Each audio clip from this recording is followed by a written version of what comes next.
Vadakara MDMA കേസിൽ നിർണായക വഴിത്തിരിവ്. പ്രധാന സൂത്രധാരൻ ഷിൻഡോ ഷിബു വിവിധ ലഹരി കേസുകളിൽ പ്രതി.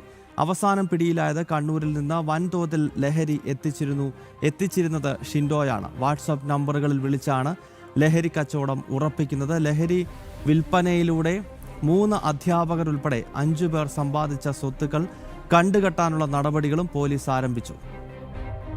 രമ്യയാണ് വിശദാംശങ്ങൾ നൽകുന്നത്. രമ്യ പറയും.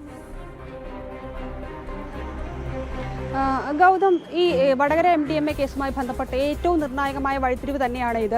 കാരണം ഇതിലെ പ്രധാന സൂത്രധാരൻ, അതായത് ഈ അധ്യാപകരെ എല്ലാം ചോദ്യം ചെയ്യുന്ന പ്രധാന സൂത്രധാരനെ കുറിച്ചോ അല്ലെങ്കിൽ ഇതിലെ മുഖ്യ കണ്ണിയെക്കുറിച്ചോ എന്നും കൃത്യമായി തന്നെ വിവരങ്ങളൊന്നും ഇവർ പങ്കുവയ്ക്കാൻ അന്വേഷണ ഉദ്യോഗസ്ഥരുമായി തയ്യാറായിരുന്നില്ല. പക്ഷേ കൃത്യമായി തന്നെ വയനാട് സ്വദേശിയാണ് ഇത്തരത്തിൽ ഈ കണ്ണിയിലെ MDMA കേസുമായി ബന്ധപ്പെട്ട് പ്രധാന കണ്ണി എന്ന കണ്ടെത്തലും ഇതുമായി ബന്ധപ്പെട്ട അന്വേഷണങ്ങളും എത്രയും പെട്ടെന്ന് ഇയാളെ കസ്റ്റഡിയിലെടുക്കാനുള്ള ഊർജിതമായ ശ്രമത്തിലുമെല്ലാമാണ് പോലീസ്. അപ്പോൾ നിലവിൽ ഈ കേസുമായി ബന്ധപ്പെട്ട് ഏറ്റവും പ്രധാനപ്പെട്ട പ്രതി ഈ വയനാട് സ്വദേശിയായിട്ടുള്ള ഷിൻഡോ ഷിബു ആണെന്നുള്ള നിർണായക വിവരമാണ് നമുക്ക് ലഭ്യമാകുന്നത്. ഈ ഷിൻഡോ നിരവധി ലഹരി കേസുകൾ പ്രതിയാണെന്നും ഇതിനു മുൻപ് കണ്ണൂരിൽ നിന്നും ഇയാൾ അവസാനമായി പിടിയിലായെന്നുള്ള വിവരങ്ങൾ ഇപ്പോൾ പുറത്തു വരുന്നുണ്ട്.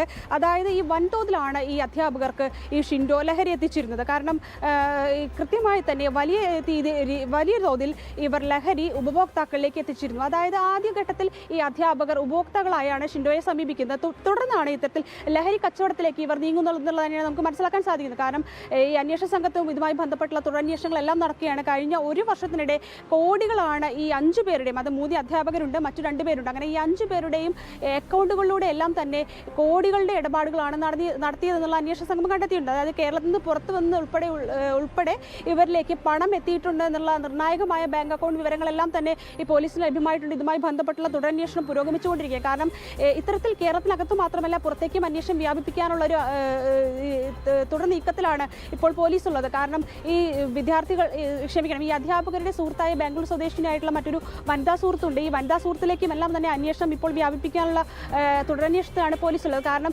ഇവരുമായി ലഹരി കച്ചവടം നടത്തിയിരുന്നു എന്നുള്ള കാര്യങ്ങൾ കൂടെ അന്വേഷിക്കുന്നുണ്ട്. കൂടാതെ തന്നെ ഈ അധ്യാപകർ വിദ്യാർത്ഥികളെ ഇത്തരത്തിലുള്ള ടൂളാക്കി പ്രവർത്തിച്ചിരുന്നു എന്നുള്ള, അതായത് ഈ ലഹരി വിദ്യാർത്ഥികൾക്ക് നൽകിയിരുന്നു എന്നുള്ള ഉൾപ്പെടെയുള്ള അന്വേഷണം എല്ലാം തന്നെ ഇപ്പോൾ പുരോഗമിച്ചുകൊണ്ടിരിക്കുകയാണ്. കാരണം നേരത്തെ ഞാൻ സൂചിപ്പിച്ചതുപോലെ കോടികളുടെ ഇടപാടുകളാണ് ഇവരുടെ ബാങ്ക് അക്കൗണ്ട് വഴി നടന്നിട്ടുള്ളത്. കാരണം ഈ 15,000 അല്ലെങ്കിൽ 12,000 രൂപയൊക്കെ സാലറി വാങ്ങുന്ന ഈ അധ്യാപകർ വലിയ രീതിയിലുള്ള, അതായത് കാറുകൾ ഉൾപ്പെടെ വലിയ രീതിയിലുള്ള ആഡംബര ജീവിതമായിരുന്നു ഇത് അയച്ചിരുന്നത്. ഇത്തരത്തിൽ അപ്പോൾ ഇവരുടെ അക്കൗണ്ടുകളിലേക്ക് വൻതോതിൽ പണം എത്തിയിട്ടുണ്ട്. ഈ പണം എല്ലാം തന്നെ ആഡംബര ജീവിതത്തിന് ഇവർ ഉപയോഗിച്ചിട്ടുണ്ടെന്ന് തന്നെയാണ് പോലീസ് മനസ്സിലാക്കുന്നത്.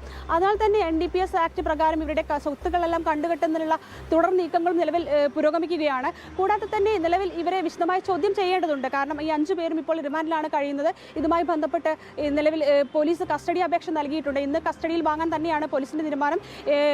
അതായത് ഈ കസ്റ്റഡി അപേക്ഷ ഇന്ന് കോടതി പരിഗണിക്കുമെന്നുള്ള തന്നെയാണ് നമുക്ക് മനസ്സിലാക്കാൻ സാധിക്കുക. അങ്ങനെയെങ്കിൽ ഇവരെ കസ്റ്റഡിയിൽ എടുത്തുകൊണ്ട് കൃത്യമായി തന്നെ വിശദമായൊരു അന്വേഷണം കൂടി, കാരണം കൂടുതൽ ഈ ലഹരിയുമായി ബന്ധപ്പെട്ട കൂടുതൽ ആളുകൾ പിടിയിലാകുമെന്നുള്ള സൂചന തന്നെയാണ് അന്വേഷണ സംഘം നമ്മളോടൊക്കെ എല്ലാം പങ്കുവയ്ക്കുന്നത്. കാരണം ഇത്തരത്തിൽ ഇവരെ വിശദമായി ചോദ്യം ചെയ്യേണ്ടതുണ്ട്.